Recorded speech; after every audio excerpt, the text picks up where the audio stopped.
Welcome officially to the vlog!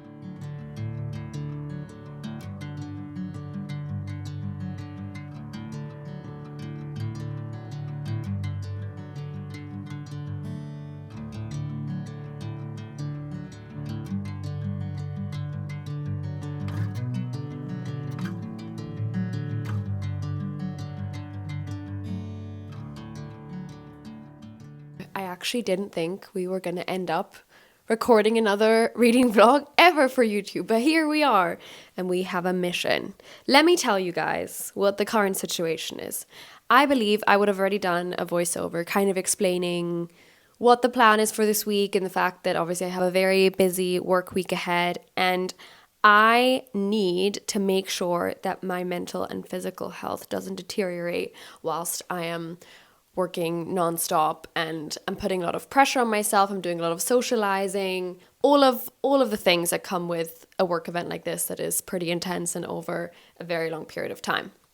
So that's the reason why I'm doing this vlog. It's to keep me accountable, to hopefully stop just scrolling on my phone and instead actually pick up books, to give me something to focus on other than just work, and so that hopefully I can sleep better and not be anxiety riddled.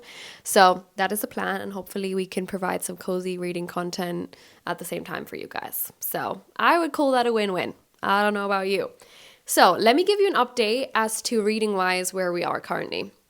Because as you would have seen from the first few clips, we flew to Munich. Me and you. I flew to Munich, but I took you along with me. I flew from Amsterdam to Munich yesterday. I finished Project Hail Mary yesterday by Andy Weir. I'm not quite sure how to pronounce his name. And this was my first ever experience with reading a pure science fiction novel, or to me at least what I would define as like a science fiction novel. Cara and I were talking about this on the podcast and we're live Googling it. And we found out that apparently Hunger Games is science fiction. So that made me think that maybe I do like science fiction more than I thought after all. But anyways, in my mind, I was like, okay, this is my first exploration into space and into the science fiction world in a book. So I was starting Project Hail Mary with very low expectations, really. I knew that this book was really hyped up and that people loved it. But again, because it was so out of my comfort zone and so out of the topics that I normally enjoy reading, I wasn't really expecting to like it. And I loved it. I actually loved it so much. I really enjoyed so many elements of it. I really enjoyed the pacing of the book. I loved the character development. I loved the setting, even though I didn't think that space normally would be my cup of tea. I loved that whilst the topic was pretty heavy and the situation was so high stakes, there could literally not have been any higher stakes than there are in this book. But still, the author manages to find a lot of humor in the main character's narration, which I loved. And there was a lot of science talk in there. I am unfortunately not a woman in STEM, so I cannot validate anything that was in this book. But as someone who doesn't know anything about science, I felt like I was learning and I really had to use my brain to understand the experiments that he was talking about and to just understand in general what he was talking about in the book, which I really liked. And again, I think at first, like the first couple of chapters were a bit jarring because of that element, because I'd never read a book that was so science heavy in this specific way in a topic that I know nothing about. But I ended up really, really enjoying that element. And I actually think that bothered me about the movie. I know that this is a very unpopular opinion because everyone is obsessed with the movie. And I think my mistake was that I read the book and essentially watched the movie in the exact same time frame. So I had the book very, very fresh in my mind, which I think is always dangerous because then you just can't help but being that annoying person who's just comparing the book to everything and being like, but the book said this and the book was better and blah, blah. But unfortunately, that's how I felt. I just felt like the book went so much more in depth and it was so much more nuanced and layered and the characters were so much, obviously it's always the case with books, but I think it really bothered me that, for example, like the science, but like nothing was explained in the movie. And I just felt like it was a much more dumbed down version. And anyways, other things annoyed me about the movie, but let's not get into that. So I finished Project Hail Mary in the plane yesterday. And I was low-key pretty upset about it because it had been a little while since I had read a book that was so exciting and gripping and really took me out of my day-to-day world and also made me feel very grateful for the life that I do live and the fact that I am not a soul astronaut in space. Let's put it that way. But anyway, so I was really in a slump. I was like, what do I read next? Because my typical genres are literary fiction, romance, fantasy, mystery, thriller. Like those genres I feel very comfortable with, I feel very familiar with, and any variation within that genre, right? But I really wasn't in the mood for any of those. I actually started 2 books, which you would have seen. I started Madonna in a Fur Coat, which I do still have to read probably in this vlog because it's my book club pick, and Just Friends by Hayley Pham because I really wanted to read it. Madonna in a Fur Coat, I literally read 1 page and I just immediately was like, I'm not in the mood. I'm not in the mood. Let me put it down. But again, I will have to read it, so more thoughts on that to come. Just Friends by Hayley Pham, I did get 9% in, so this was a pretty fast-paced read, I guess, but I also couldn't get into it, and I think I wasn't really in the mood for this type of romance right now, and I was analyzing the writing way too much, so I decided I'm going to park it for when I'm in a silly, goofy mood, and I'm in the mood for a summer romance. So I have ended up reading, I started this last night at 1 a.m. because I couldn't sleep.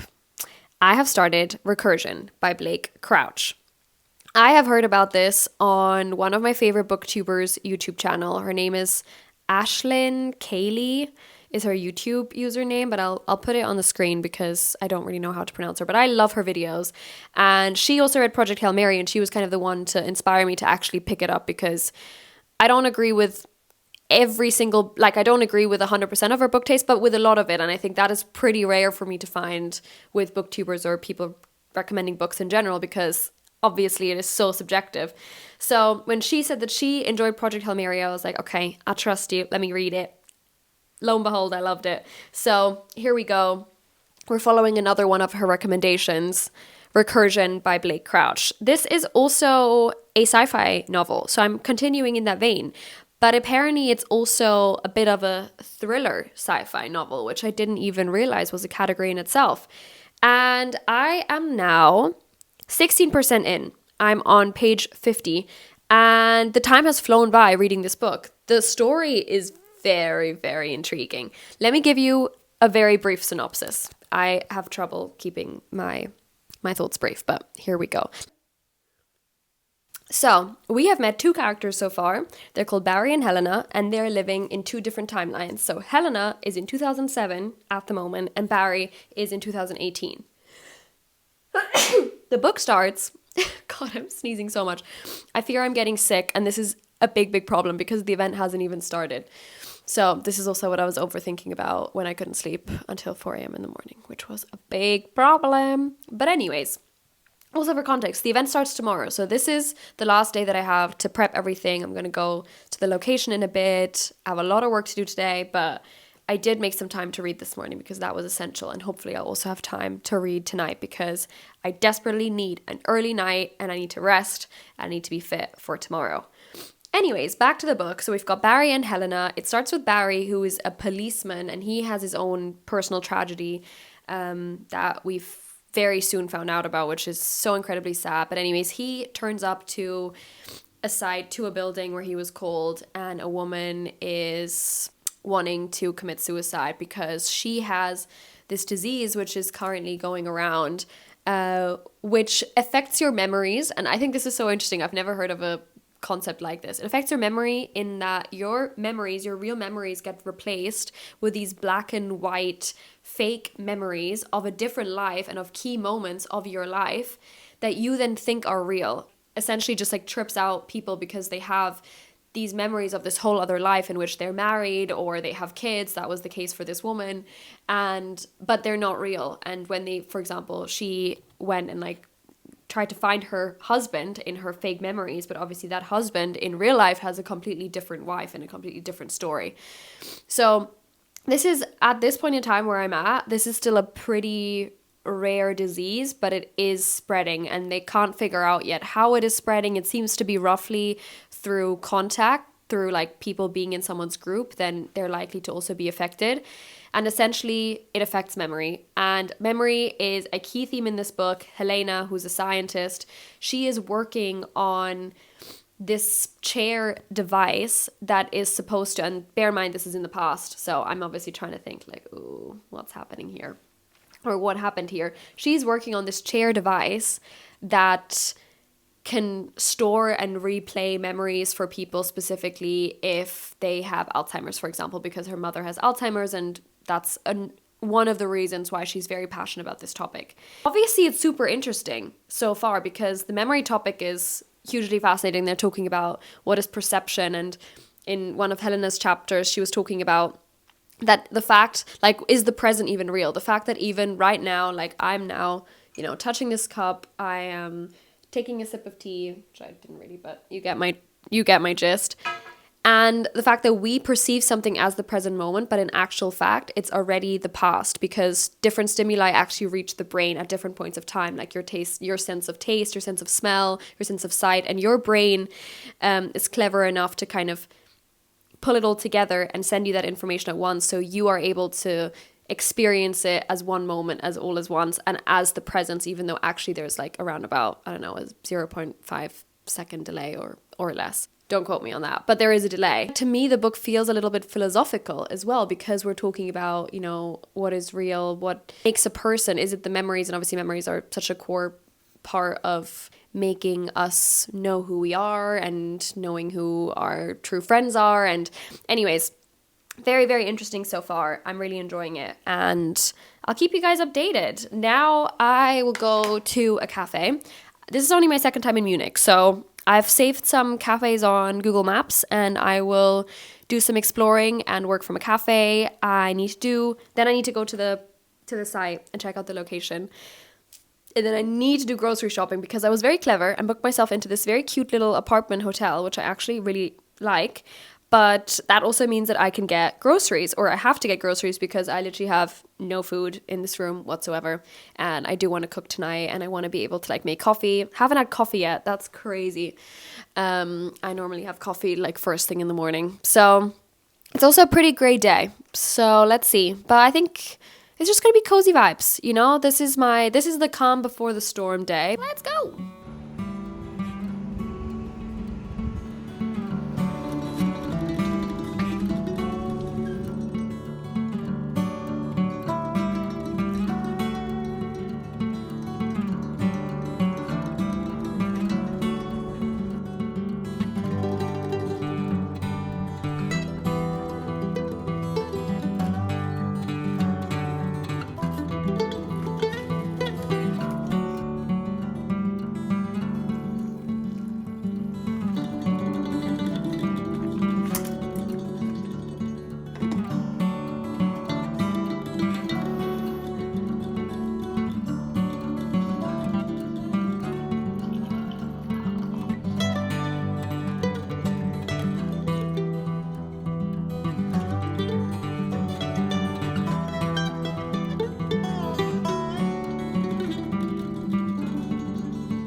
Hello, please excuse how I look. I have now gotten back from the first event day, and we're making some pasta.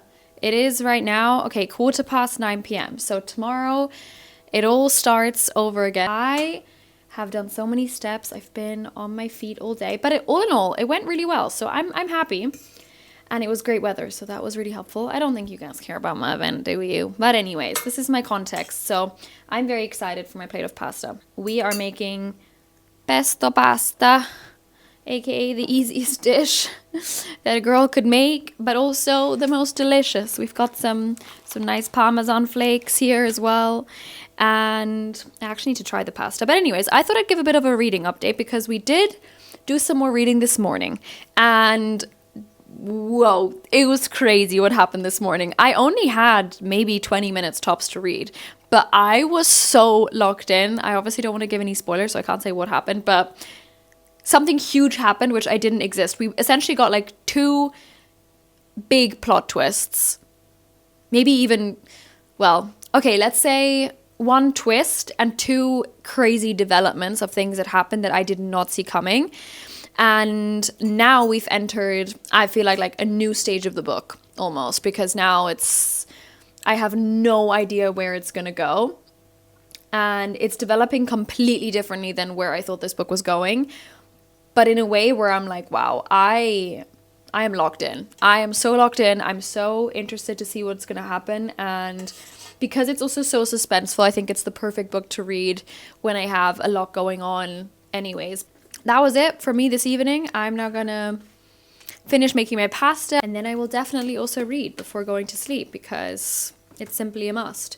And I did find another pen so I can keep doing my Sudokus as well. I literally did basically nothing this morning, but I'm excited about my Sudoku book. Did I tell you guys about me buying that? I showed you for sure. Anyways, 40 Sudokus, and it cost €5. In this economy, what even costs €5 these days anymore? Anyways, that was it for me. I'm in my cozy robe, feeling cozy, and hopefully I go to bed early and have a good night's sleep. That's the plan. Good night. See you tomorrow.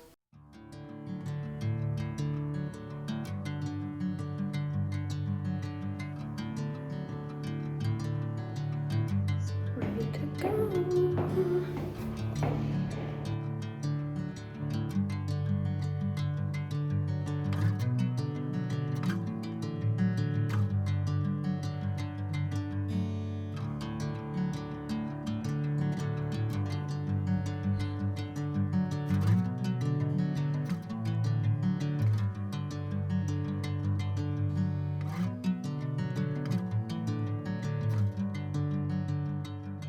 We've made it to book 4. We're at 58%. Time left in the book, 1 hour, 55 minutes.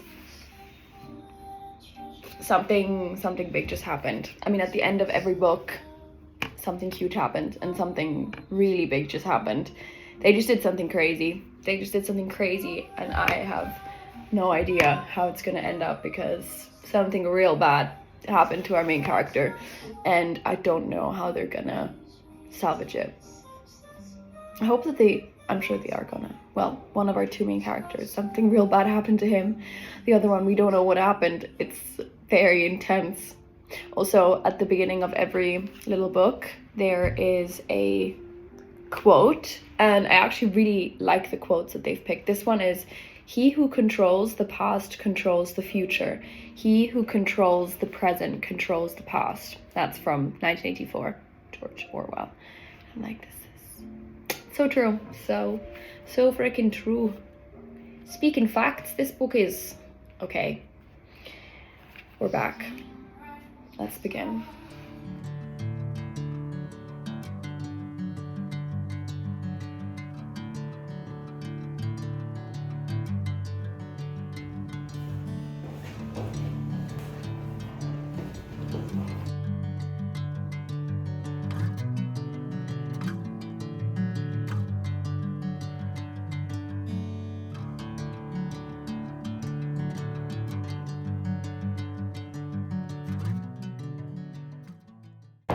Okay, I have to go now, but I finished the book this morning. I had like 7 or 8% left, and damn, I am very happy with the ending, I have to say. And it was so tense at the end, but I'm very happy with how it was resolved, and I feel like they managed to tie up what seemed to be like an impossible situation very well, and in a way where I was like, it didn't seem too far-fetched, it didn't seem too rushed. It felt like it had been thought out, and you could kind of see it coming in a way, but also didn't quite believe that it was going to be possible. So that felt rewarding, and now I have to go. Bye.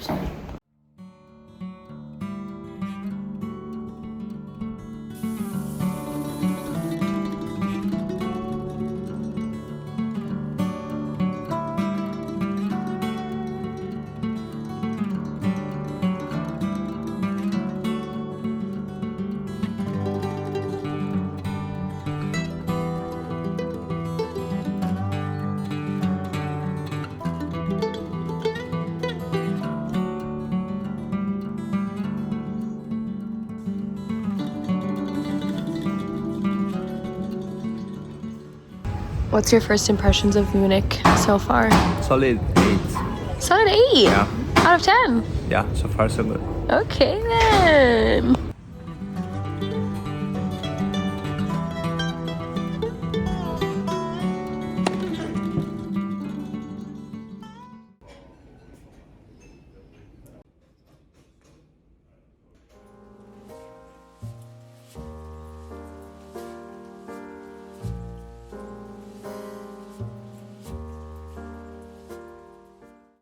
One eternity later.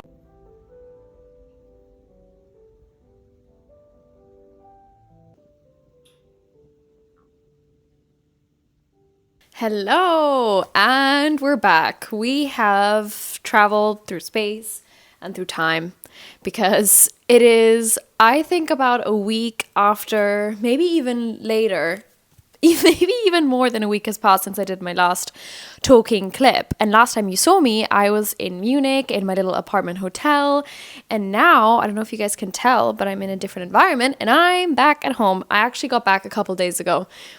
And I have to say, I am pretty proud of myself overall, and I'm proud of the fact that I decided to do this video, because even though I kind of stopped properly filming day to day and I stopped giving like the updates, just like talking to camera, but I do think still filming, especially in the beginning days where I was definitely going to be like the most anxious about how the event went, and like that's where I had the most pressure and stress around, it really, really helped me to have something different to focus on. And I had a lot of fun filming this, so I'm excited. I don't know if I'm as excited to edit this. Let's see how long it takes me. When we last spoke, I had just finished Recursion by Blake Crouch. And since then, I have read 2 more books, as in I have finished 2 books. I actually finished one of the books on the plane home. And then the other book I read entirely the day after I got back from the event. And now I'm 37% into a new book. So, you know what? I was slow at the beginning of this video with reading, but now I'm back. First of all, let's get cozy, okay? So I thought we'd set the scene and just light my little candle. Let's do that. Let's do that together, shall we? Shall I clip this on, this little mic? Probably gonna have to like take it off again because I feel like these lights are just, I remember the only other reading vlog really I filmed. I also had these mics on. Oh, shit. Oh my God. Oh my God. I can never show these clips to my boyfriend. You just live witnessed me trying to, this is why they say, kids, don't play with fire when you're home. Well, I guess this also applies to when you're a full-grown adult. What just happened, oh my God, I like reacted so badly as well. I just didn't do anything, which is so me. What just happened was I lit a match and then it broke in half, and the bit that was with the fire fell on my trousers, and thank God they weren't highly flammable. Okay, let's try this again, shall we? This time not on my clothes. Oh God, now I'm scared. Okay. Oh my Lord, it's fine. I was like fully like ready to just stomp it out with my fingers, so it's okay. Okay, the candle is lit. We're setting it away from me. Clearly I cannot be trusted with fire. It's 9:15, so you know what? Our brain capacity has clearly dwindled even further than what we began with. Recursion. Obviously, I kind of briefly updated you guys in the stairwell just after I had finished the book. And now it's been about a week since I finished it, and I still feel so positively about this book. I really, really loved it and couldn't recommend it enough. If you're like me and you're like a sci-fi beginner, maybe you read Project Hail Mary, which is literally exactly what I did. You read Project Hail Mary and you're like, oh my gosh, like what can I read that will give me a similar thrill to this? I think Recursion was a great choice. It was so twisty. I swear, like every couple of chapters, there was just something crazy happening. The end, I feel like it veered off into like a very dark space, which I wasn't really expecting. And I was like, how the hell are they going to salvage this? Like, I really didn't know how they were going to do this. But in the end, it was a very satisfying conclusion. And I just had a great time throughout. Like, I was genuinely so gripped and so intrigued to see what was happening. And again, I like the more philosophical aspect that these science fiction books from Blake Crouch explore, which are, again, memory and perception are things that obviously are real in and very relevant in like our day-to-day lives. So I think it's cool when these books take these concepts that are so relevant and then kind of take them a notch further and kind of explore how they could be taken to like another level or how they could be exploited or manipulated. And I think that's super interesting. The next book that I read was also by Blake Crouch, and it's called Dark Matter. Okay, we have a laptop in front of me, so that's hence the weird light that is suddenly being emitted from my lap. But I just wanted to check how much the back of the book says to make sure that I'm not giving more away. But anyways, this also explores the theory in the science world, and it kind of explores it in a very, very interesting way. And what happens is our main protagonist, he's called Jason, and he's a physics professor in Chicago, and he is married, he has a son, he's happy with his life, but he does talk about the fact he is on his way to kind of visit these celebration drinks of his former college friend who's just won this like huge physics prize. And this guy kind of says to him like, that should have been you, like you were always the smarter one, etc. And then suddenly Jason is walking back home, about to get back home to his wife and his son, and suddenly an abductor comes and takes him, and basically he is abducted and he wakes up in this like weird environment, and like everything about his life seems to have changed, and he's trying to figure out what the hell has happened. Where is he? How can he get back to his life? And another thing that the abductor asked him was, are you happy with your life? The book kind of is about the choices you make, let's put it that way, without saying anything else. And I also really, really enjoyed it. I thought, again, this was very, very fast paced. I think I liked Recursion a little bit more. I think what made this book slightly less strong for me versus Recursion was that at the end, it just veered off into like completely bonkers territory. Like I was like, what the hell is happening? And I know it's sci-fi and I know that things get weird and stuff, but I was like, this is weird even for what I was expecting of this book. And I don't know if I'm as happy as with how he turned it around as with Recursion. But overall, again, I think if you're in a reading slump and you need something quick, fast-paced to read that will have you on the edge of your seat, either of these books will do it for you. 100%. Also thinking about my ratings, I think I would have given Recursion a solid 4.5. And then Dark Matter maybe a 3.9 or something. These are the ratings that are coming off the top of my head. And then as soon as I arrived, the next day I had book club for Madonna in a Fur Coat. And I had not started this book because I had tried to start this book on my way to Munich. And I was just like, I cannot get into this literary fiction book right now. And I really wasn't in the mood when it came to actually the day of the book club either. But I was like, okay, I cannot not read a book club book. That is a crime in my books. So I was like, okay, let me read this. And I was very, very lucky because Madonna in a Fur Coat is a very, very quick read. So I actually did manage to read this front to end in one day. And I liked it more than I expected because I went into it with very, very low expectations in that I really was not in the mood for this book, and I really was not in the mood for this type of book, this very, slow moving, a lot about like kind of the internal character work, because I was in such like a, fast paced, high stakes, and these were, not that high stakes because obviously literary fiction are more about the life of a single person, and less about, will the world end if that person doesn't do something specific. Interesting because it starts with a narrator, and it starts with like a different person narrating the book, and then it goes into kind of the real story, which is more told through diary entries set in 1920s Berlin, which I thought was interesting because I'm German, and I hadn't maybe never actually read a book that's set from someone not from Germany, but living such an extensive period in Berlin, in Germany. Not that really the book was about Germany at all, but obviously because something is the setting, it does kind of influence your perception of the book. So I think that maybe it made the book feel even more real to me because I think I could imagine the settings very well. And essentially it follows this young man who leaves Turkey to kind of learn a trade in Berlin, and he sees this painting, he stumbles across this painting about Madonna in a fur coat, about this beautiful woman, this dark-haired woman who kind of has this very, unforgettable look on her face. And he falls in love with this painting, and he every single day goes back to this gallery and looks at this painting. And one day he is on the street and he also sees a woman who he thinks is his Madonna in a fur coat. And anyways, it kind of then turns into this somewhat of a love story. I think love story, if you're expecting a love story, you'll come out of it disappointed. But it is definitely some type of romance that develops between these characters. There's a lot of almost like unrequited love feelings as well. They have a very interesting dynamic, and I think it's a lot about also like disappointment. What I really took away from this book is the perception of how much the perception of your own life makes an impact on your life, and what you do with the setbacks that you're dealt, what you do with the hands that you're dealt. Because this person does a lot of things where I was like, oof, I don't know if I would do the same.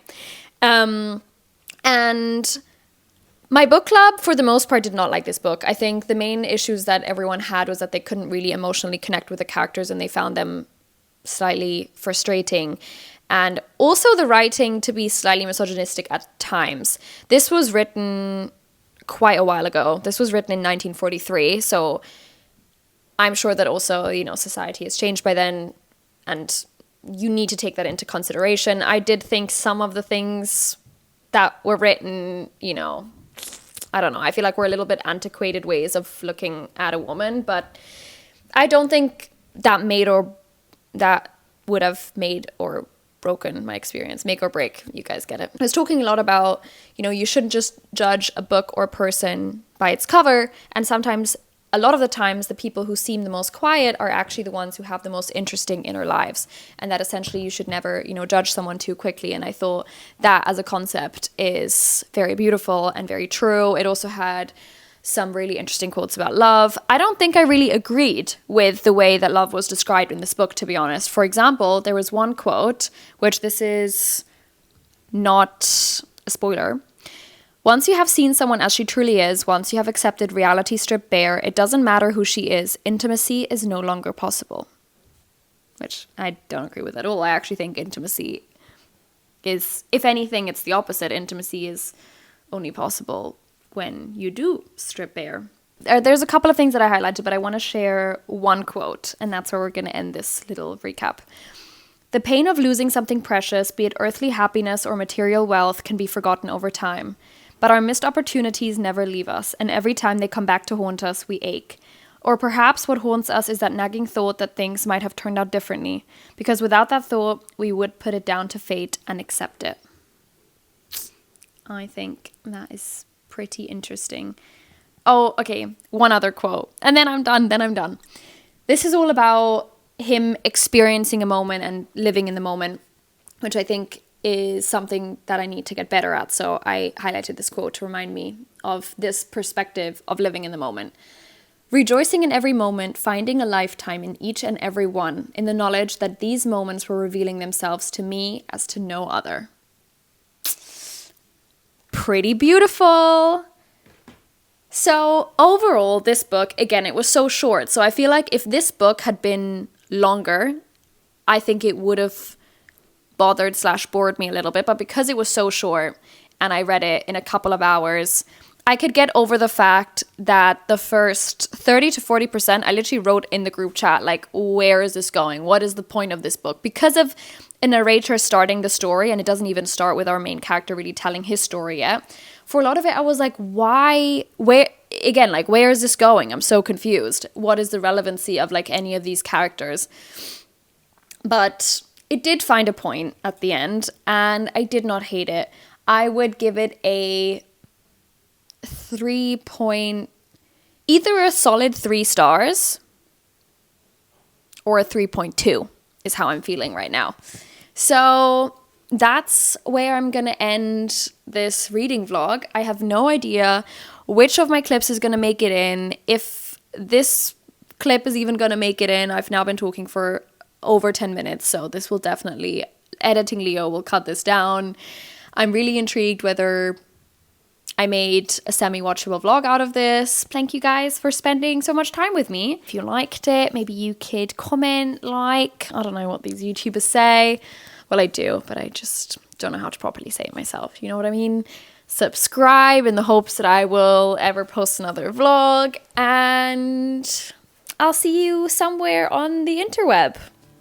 Bye. Bye.